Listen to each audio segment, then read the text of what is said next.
not all of you, but many of you have been anticipating this Bhadra Purnima day for a long time.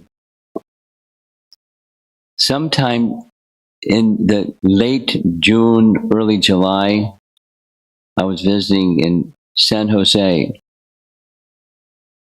and they were already starting Bhadra Purnima celebration. Vaisheshika Prabhu and their team have been very focused and are still very focused. Who knows what their magic number is for the entire book distribution marathon? But it's a very significant event in the whole of ISKCON, and they take that opportunity very seriously.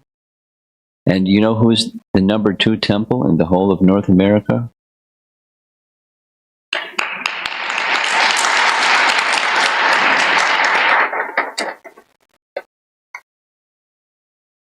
And even today, text messaging back with Govinda Mohini and, what's the magic number? There was a target.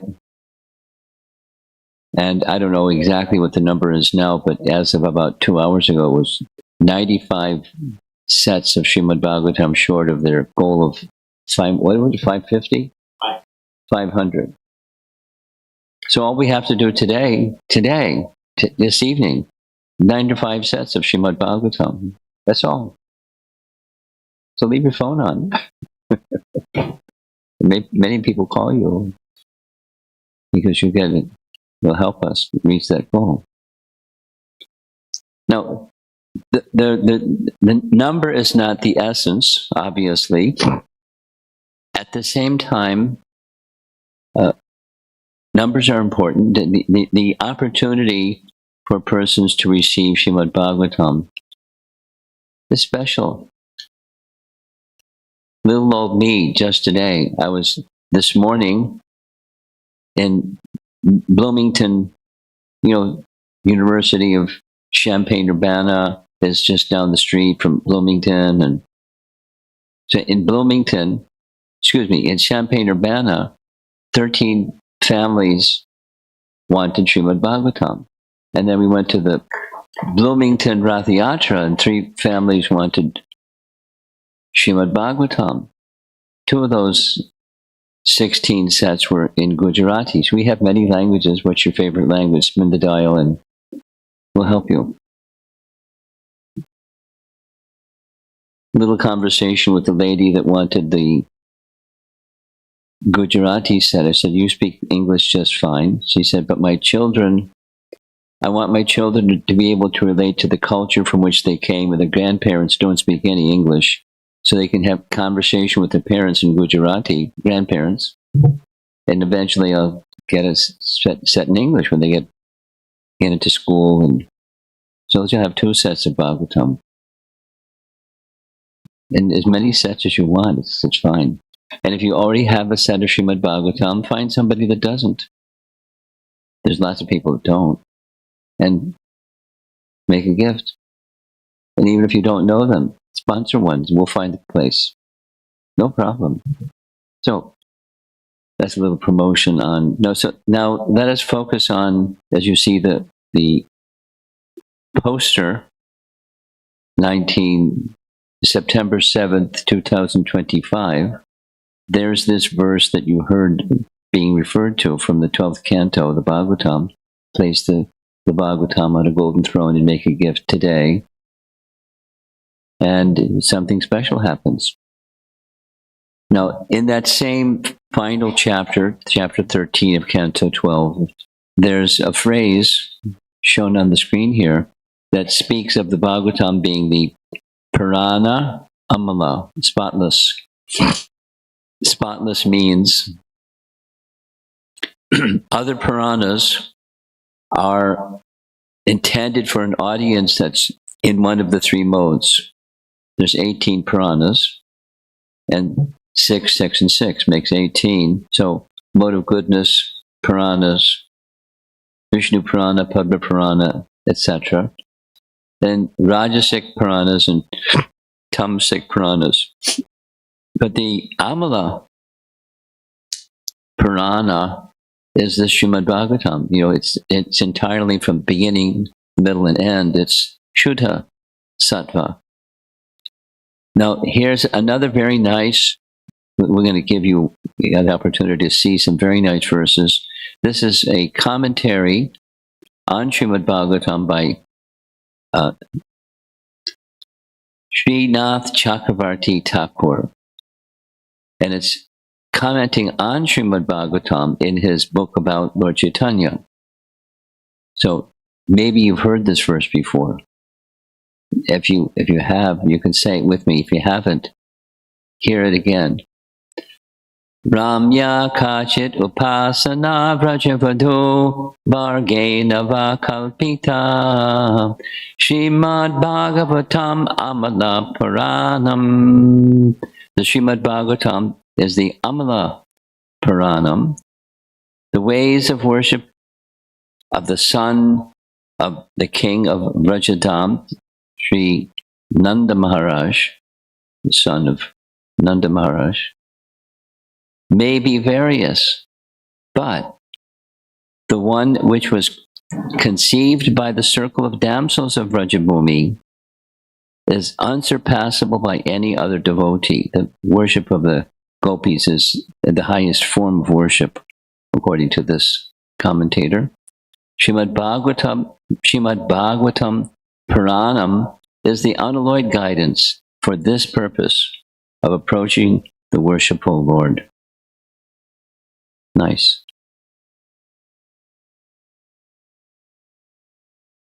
Now, other Puranas and other scriptures speak of Srimad Bhagavatam. Not just Srimad Bhagavatam speaks about Srimad Bhagavatam. So here's a sampling, and there's many more. This is from Bhadra Purnima, and the identical verse is found in chapter 13 of Canto 12. All other religious scriptures remain respected in an assembly of learned people as long as Srimad Bhagavatam, which is filled with nectar, does not enter their assembly. As soon as Srimad Bhagavatam comes to their hands, all other scriptures become faded.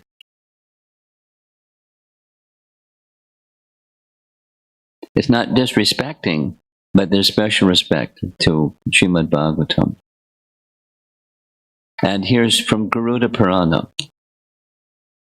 The meaning of Vedanta Sutra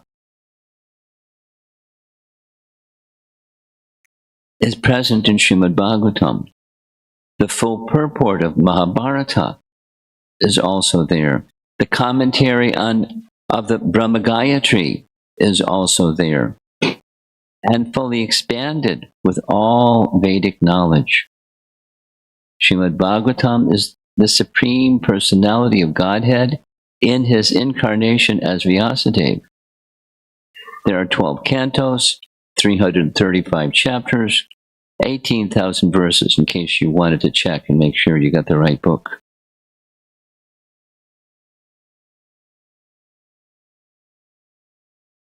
Now for Matsya Purana, wherein the Supreme Dharma is elaborated upon on the foundation of Gayatri, and where the killing of Vritrasura demon is mentioned, which is not mentioned in the other Puranas, is known by the name Srimad Bhagavatam, one who, on the full moon day, gives away in charity Srimad Bhagavatam, establishing it on a golden throne, will attain the highest destination. Now that is very similar to the verse that you heard from 12th Canto, chapter 13. And here it is in Matsya Purana. Srimad Bhagavatam is full of 18,000 verses. And many, many, many others. Now here's some very nice words about Srimad Bhagavatam by our acharyas. We'll start with Srila Prabhupada.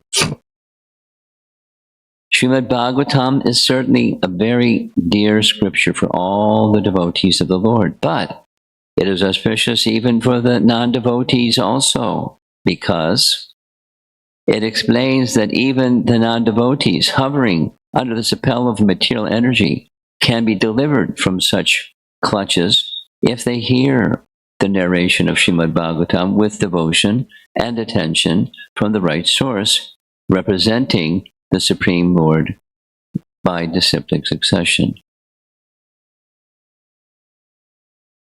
And that's Srila Prabhupada one reference. Here's Bhakti Siddhanta with several references.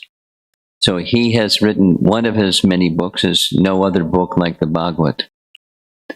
Even if all the books of the world were to be burned, there would be no harm, provided one treatise was left, Srimad Bhagavatam.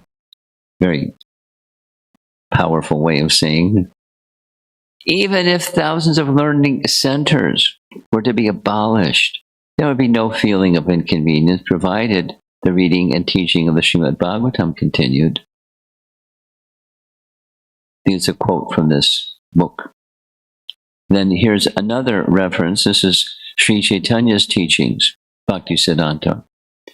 There are no other books in the world like Srimad Bhagavatam. This is not mere tittle-tattle or an exaggerated homage. If one reflects on it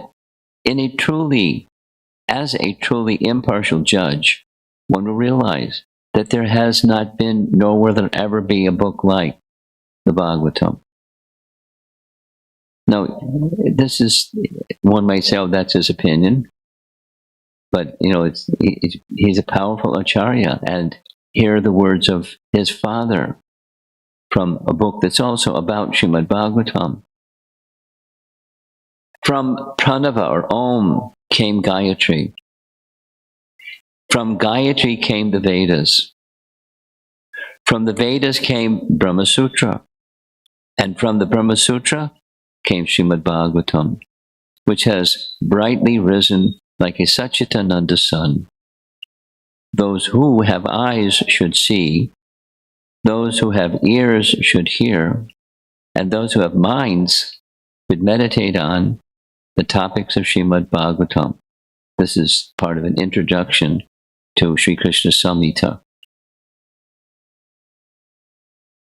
Now, going further back in time, here's a nice understanding I like very much, so I've included. It's not what Sanatana Goswami said, but it gives a hint of its importance. So they'll say, when Sanatana was young, he was born in a Brahmin family, and he had a dream. In his dream, a Brahmana came in his dream and gave him Srimad Bhagavatam as a gift. Young Brahmin boy. Then he woke up.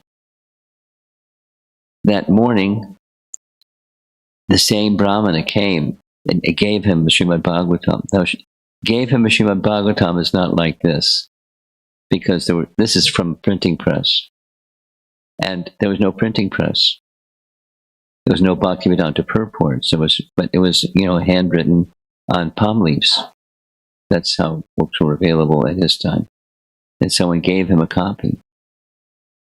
When he obtained the Bhagavatam, Sanatana became ecstatic and merged into the ocean of prema. After this incident took place, Sanatana began to read Srimad Bhagavatam daily, and he did that for the rest of his life. Later, Chaitanya Mahaprabhu gave personal instructions to Sanatana about the essence of Srimad Bhagavatam. Based on those instructions, Sanatana Goswami compiled commentaries. Dig Darshani Tipika, then a commentary on, which is a commentary on Hari Bhakti Vilas, and then a commentary on the 10th canto Srimad Bhagavatam, and then Brihad Bhagavatamrita. So you can start reading when you're little. And if you're big already, that's okay. You can read anyways.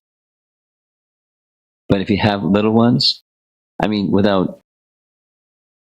there's examples. I won't list the names. But in the past week, I've heard 3 adults say that their child brought them to Krishna consciousness. They were so enthusiastic. They heard some Bhagavatam stories. They begged their parents for the Bhagavatam so they could read, and parents could read it to them. And they became devotees. Their parents became devotees because their children were so enthusiastic to hear Srimad Bhagavatam. So if you know some families that have children, encourage them to read Srimad Bhagavatam with their children. Like this Gujarati lady that I met today. Her child is, 6 and 10, 2 children. And they're so enthusiastic. So she's become enthusiastic by their enthusiasm. Here's some writings by Sanatana Goswami from Krishna Lila Stava. Stava means prayers. Oh, Srimad Bhagavatam. Oh, nectar churned from the ocean of all the Vedic scriptures. Oh, most prominent transcendental fruit of all the Vedas. Oh, you are enriched with the jewels of all spiritual, philosophical conclusions. Oh, you who grant spiritual vision to all the people of the world. Oh, life breath of the Vaishnava devotees, O Lord, you are the sun which has arisen to dispel the darkness of the Kali Yuga. You are actually Lord Krishna, who has returned among us. One of his prayers. Here's another one. O Srimad Bhagavatam, I offer respectful obeisances unto you. By reading you, one attains transcendental bliss. For your syllables rain pure love of God upon the reader. You are always to be served by everyone, for you are an incarnation of Lord Krishna. Another stava.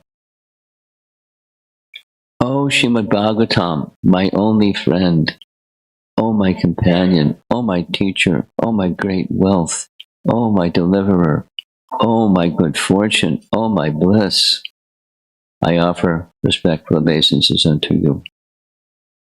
There's probably a reason when he was a young boy, he had a dream and then someone came and brought him the Bhagavatam. Probably a reason for that.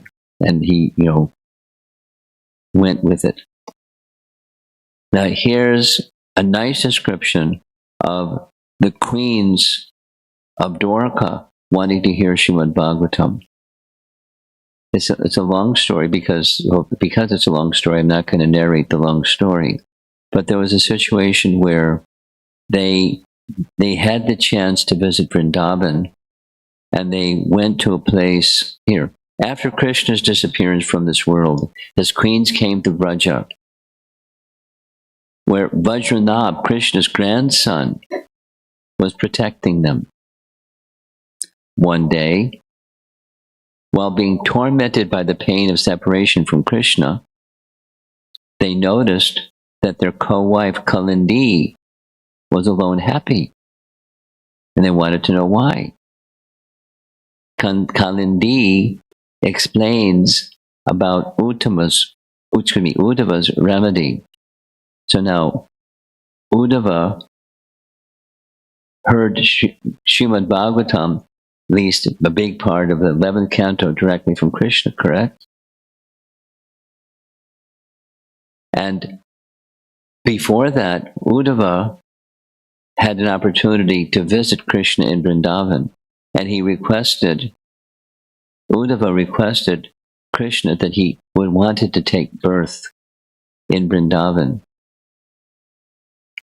even as a blade of grass, because he wanted to touch and receive the dust from the feet of the gopis, but he knew they would be embarrassed, so he didn't do that. But if I can become a blade of grass,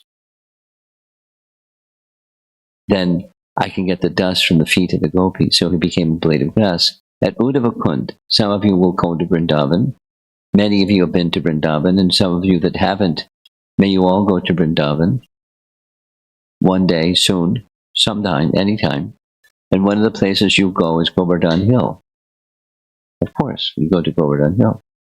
And one of the places along the western side of Govardhan Hill is Uddhavakund. a very quiet place, very serene. And here's a painting of Uddhava. In the company of Maharaj Parikshit and Vajranab, the queens set out to find Uddhava for the great festival of Krishna Sankirtan. So they went to Uddhava Kund and had loud kirtan. And guess what? As the kirtan became tumultuous, suddenly Uddhava came out of a grove of bushes and creepers. He had become a blade of grass. And the loud kirtan, with all of their enthusiasm to hear Srimad Bhagavatam from Uddhava, he came. Finding all of them absorbed in Krishna Kirtan, Uddhava offered his respectful obeisances and embraced Maharaj Parikshit. Now, where is this from? This is from the Bhagavad Mahatmya of Bhadra Purnima. There's a whole section, a very large section, in Bhadra Purnima, where it's just glorifying Srimad Bhagavatam, Bhagavad Mahatmya of Bhadra Purnima. And it's also found in Skanda Purana, this little narration, the Kirtan at Uddhava Kund by the queens, and in the company of Maharaj Parikshit and Vajranab. They had this nice Kirtan.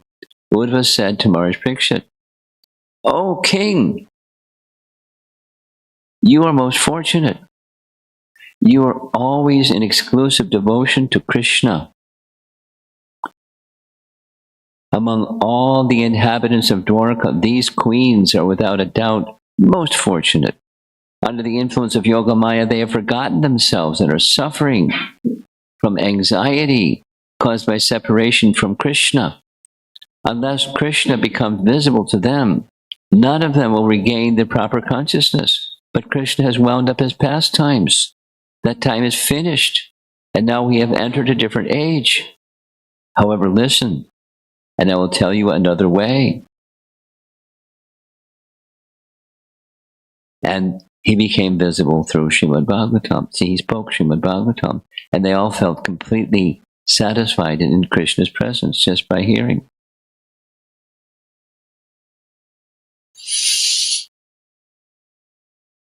So now, in addition, I'm going to go through our standard understanding, standard recitation of the history of Srimad Bhagavatam being narrated, but there's multiple times besides our Bhagavatam description. So here's the first one. This is from the Chatur Shloki verses of the Bhagavatam. That means there are 4 verses in Canto 2, as well as these other places referenced that Narayana or the personality of Godhead spoke to Lord Brahma, Narayana or Garbhodakshai Vishnu. Lord Narayana to Lord Brahma. "O Uddhava," this is Canto 3. "O Uddhava, in the lotus millennium, in the days of yore, at the beginning of the creation, I spoke unto Brahma, who is situated on the lotus that grows out of my navel, and about my transcendental glories, which the great sages describe as Srimad Bhagavatam." So a reference that was first spoken in that circumstance. And then again, Canto 12.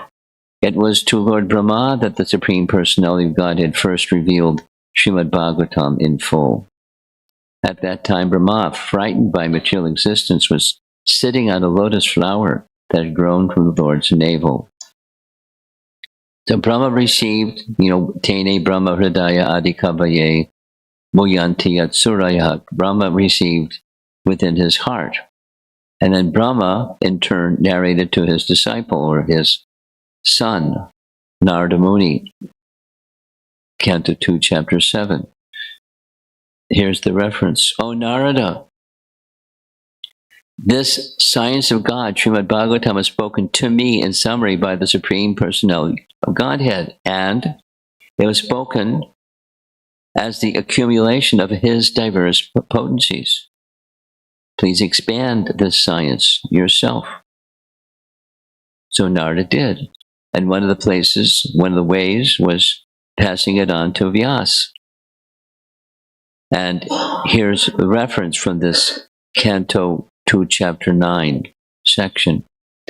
In succession, O king, the great sage Narada instructed Bhagavatam unto the unlimitedly powerful Vyasadeva, who meditated in devotional service upon the Supreme Personality of Godhead, the Absolute Truth, on the bank of the river Saraswati. And after meditating, he began composing Srimad Bhagavatam. So this is picturing Vyas in Bhadrik ashram way up in the Himalayas and compiling Srimad Bhagavatam about Krishna. And then after compiling Srimad Bhagavatam, Vyasadeva wanted to pass it on to a suitable recipient. So that suitable recipient, there's details and details, but it became his son, Shukadeva Goswami. Here's two references. Here's one of those two references. The great sage Vyasadeva, after compiling Srimad Bhagavatam and revising it, taught it to his own son, Sri Shukadeva Goswami, who was already engaged in self-realization. Then again in Canto 2. At the end of Dwapara Yuga, I studied this great supplement of Vedic literature named Srimad Bhagavatam, which is equal to all the Vedas, from my father, Dvaipayana Vyas.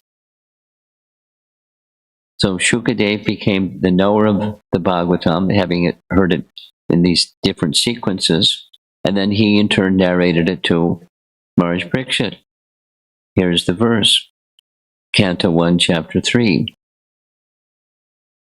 Shukadeva Goswami, the son of Vyasadeva, in his turn delivered the Bhagavatam to the great emperor Parikshit, who sat surrounded by sages on the bank of the Ganges awaiting death without taking food or drink. 7 days, he heard Srimad Bhagavatam. And then there's a detail, but some of you, you heard already, Sanatana Goswami wrote a commentary on the Bhagavatam in the following manner. Here's the following manner.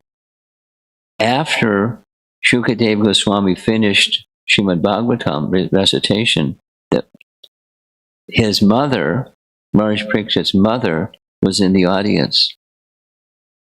And she approached her son, saying, "My dear son, Maharaj Parikshit, I couldn't follow everything that he said. Could you give me a little summary of what he said?" And he said, "My dear mother, this isn't the normal time you would ask such a question. But because you're my mother, I'll summarize." And that's what Brihad Bhagavatamrita is.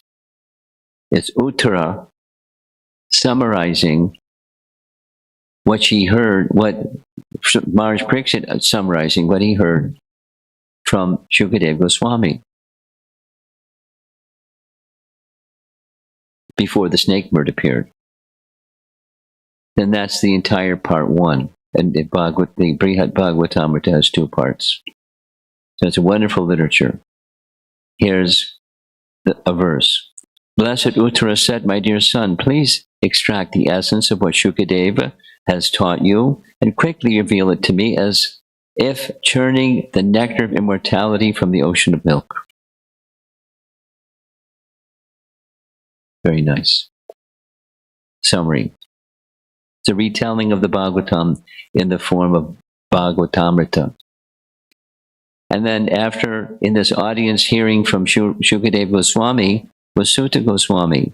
And Sutta Goswami in turn speaks to the sages of Naimisharanya, headed by this fellow in the lower right corner of the painting. That's Shonaka Rishi. And there's Sutta speaking. The nice history of how that happened. So here's the verse from Canto 1, Chapter 18. Same understanding in 12th Canto.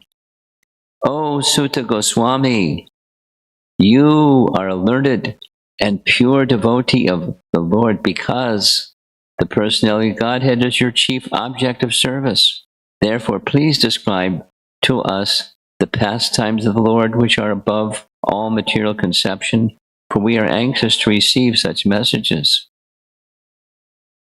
Then again in the 12th canto, O best of the Kurus, the same Sutta Goswami who is sitting before us will speak this Bhagavatam to the sages assembled in the great sacrifice at Naimisharanya.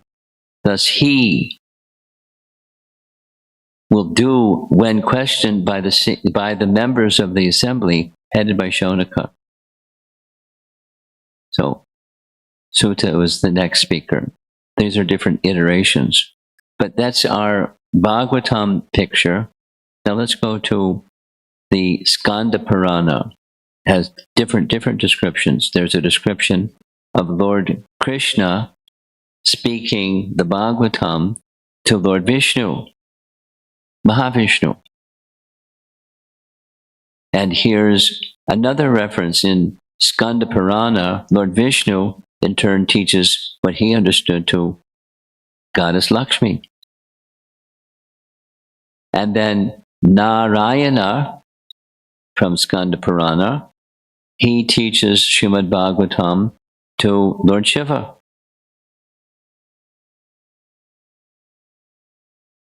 And here's Uddhava. We already heard this. It's mentioned in the Bhagavatam, but here it is Skanda Purana. There's Uddhava on the right, and the gopis want to hear Srimad Bhagavatam. So he narrates Srimad Bhagavatam after they performed that wonderful kirtan, and he came out of the creepers and bushes and knowing the anxiety they were in, etc., etc. Here's another reference. This is from a tradition in Bhuvaneshwar. It's not exactly one of the Puranas. Lord Shiva and Parvati. Lord Shiva to Parvati and Shukadev Goswami narrating Srimad Bhagavatam. Or in the 3rd canto Bhagavatam, Sankarshan narrates the Bhagavatam to the 4 Kumaras. So you get the picture. It's been told in different circumstances. We have the primary line that we're most familiar with. Most of us that have read Srimad Bhagavatam carefully, we're most familiar with that beginning portion, but there are these other iterations. Lord Sankarshan thus spoke the purport of Srimad Bhagavatam to the great sage Sanat Kumar, who had already taken the vow of renunciation. Sanat Kumar also, in his turn, when inquired by Sankyayana Muni, explained Srimad Bhagavatam as he heard it from Sankarshan. So here's a nice painting or an illustration. The 4 Kumaras are narrating Bhagavatam to Sankyayana Muni. And Sankyayana Muni passed it on to Parashara Muni and Brahaspati, found in Srimad Bhagavatam, Canto 3 and Skanda Purana. Here's the verse. The great sage Sankyayana was the chief amongst the transcendentalists, and when he was describing the glories of the Lord in terms of Srimad Bhagavatam, it so happened that my spiritual master, Parashara, and Brahaspati both heard him. They're eavesdropping. But they were recipients, like Sutta, was recipients of the Bhagavatam's message from Maharaj Parikshit, or from Shukadev Goswami. And then in turn, Brahaspati taught it to Uddhava, according to Skanda Purana. And Parashara Muni, who heard it, taught it to Maitreya. And that's right in the Bhagavatam. Look, Canto 3, Chapter 8. The great sage Parashara, as aforementioned, being so advised by the great sage Pulasya, spoke unto me. This foremost of the Puranas, Bhagavatam. I shall describe this before you, my dear son, in terms of my hearing, because you are always my faithful follower. And then in turn, Maitreya passed it on to Uddhava. You get the picture. there's like a main thread, and then there's other, because it's such an important literature. And there has to be a qualified speaker, a qualified receiver, both. And then it can be transmitted to the next, to next, to next. There's multiple opportunities where this has been done.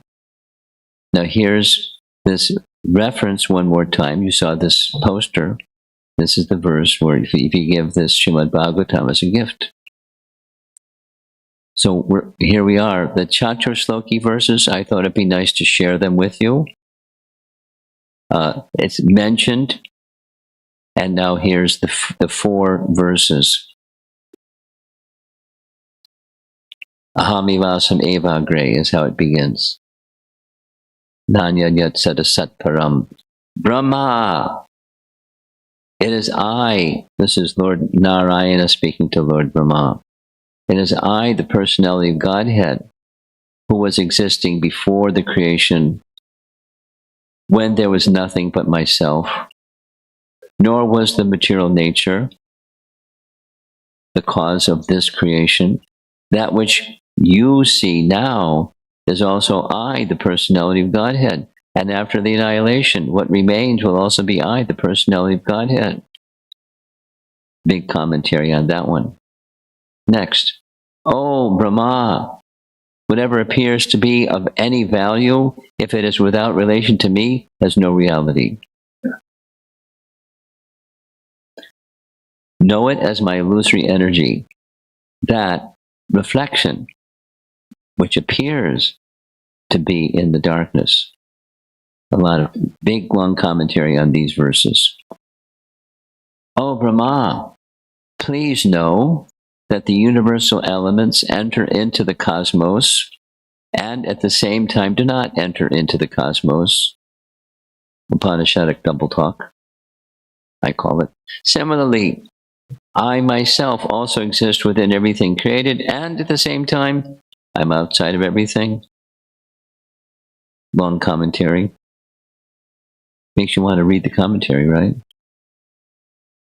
And then the final of the Chatur Shloki verses. A person who is searching after the supreme absolute truth, the personality of Godhead, must certainly search for it up to this. So what this is long commentary.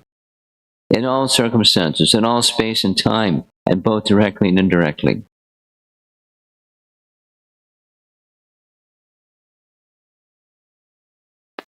So what's our qualification for reading Srimad Bhagavatam? But as Prabhupada said, it's good for the non-devotees too, because just by hearing it, one becomes purified. So here's this special verse. If on a full moon day, that's today, in the month of Bhadra, that's today, one places Srimad Bhagavatam on a golden throne.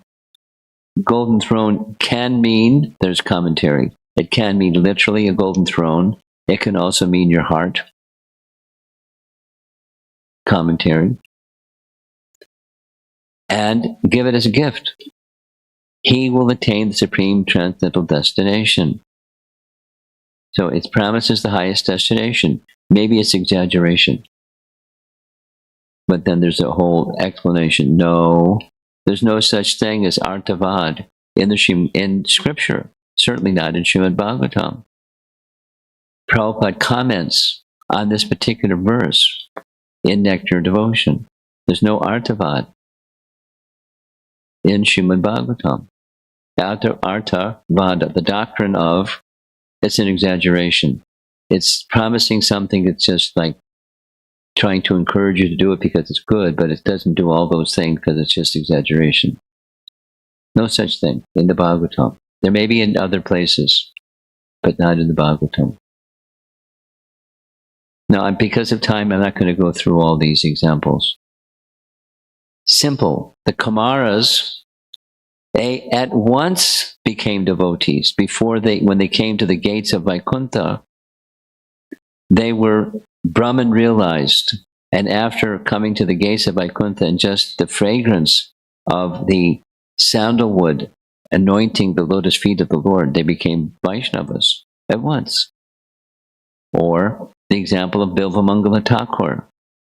Bilvamangala Thakur simply heard about Krishna and then immediately gave up his beautiful girlfriend and started for Vrindavan. Immediately. There's no artavad in Bhagavatam or bhakti-related literature. This is Sanatana Goswami's picture on the left, and he makes this ever so clear. Here's the reference from Bhagavatam, from Brihat Bhagavatamrita. To presume, therefore, that these words of Bhakti Shastri or Shastras are merely overstated praise is certainly unreasonable, or it's an offense. Another from Brihat Bhagavatamrita. Sanatana Goswami not only wrote the commentary, wrote a commentary on the commentary. He was really into it. That devotional service is vastly superior to mere liberation, as not an idea one should dismiss as artavad or exaggerated praise. Mere liberation.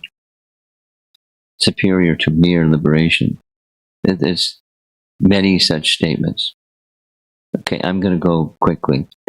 However, the speed at which spiritual results come from spiritual activities are dependent upon the nature and intensity of faith. Yes? Here's a nice reference. Very nice reference. Subhashita literature says faith is essential in these 6 items, and it's true. A deity, a holy place, a mantra, in an astrologer, in a doctor, and in one's guru. One gets the benefit from these 6 according to faith. Of course, you have to have a qualified guru, a qualified astrologer.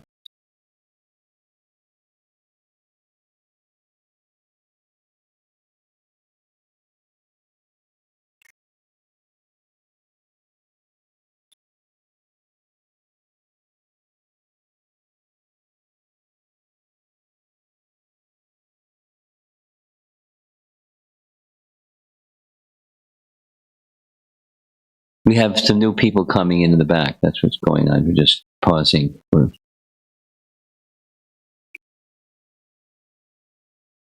Okay. A similar statement is made